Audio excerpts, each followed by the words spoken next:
سلام دوستان، خیلی خوش اومدید به ویدیو جدید. امروز اومدیم کبوترها رو یکم ول کنیم، هوا بخورن، گندم بدیم بهشون. دوستان عزیز، سابسکرایب فراموش نشه. بدون معطلی بریم سراغ ویدیو. بیا بیا بیا.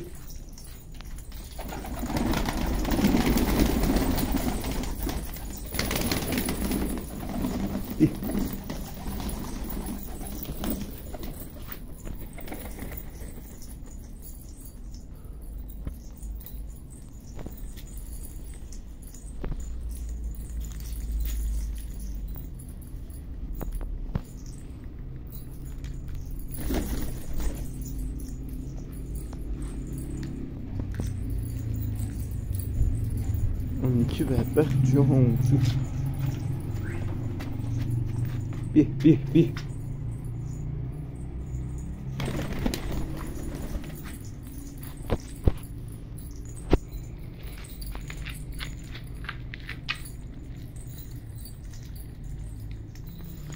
دوستان عزیز،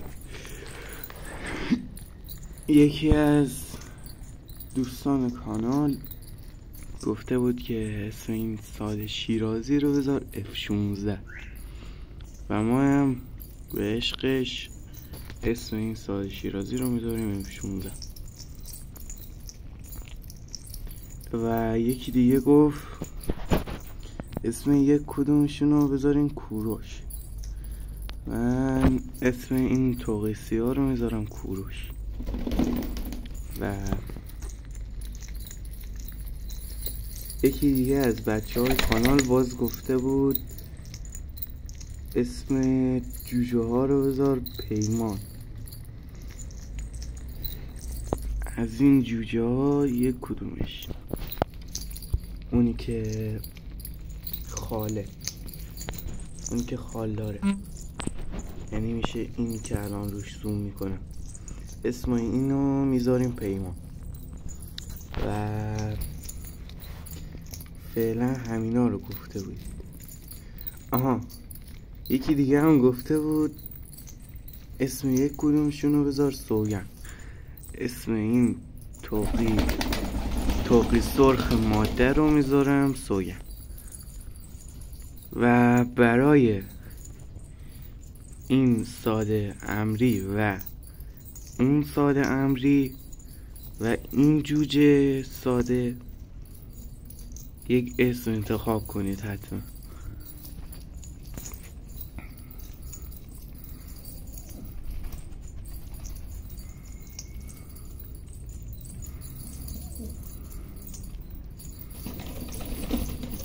دوستان عزیز، چیز دیگه ای نمونده به 100 تایی شدن. حتما ما رو حمایت کنید، سابسکرایب فراموش نشه.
دوستان عزیز مرسی که تا اینجای ویدیو رو دیدید. سابسکرایب فراموش نشه.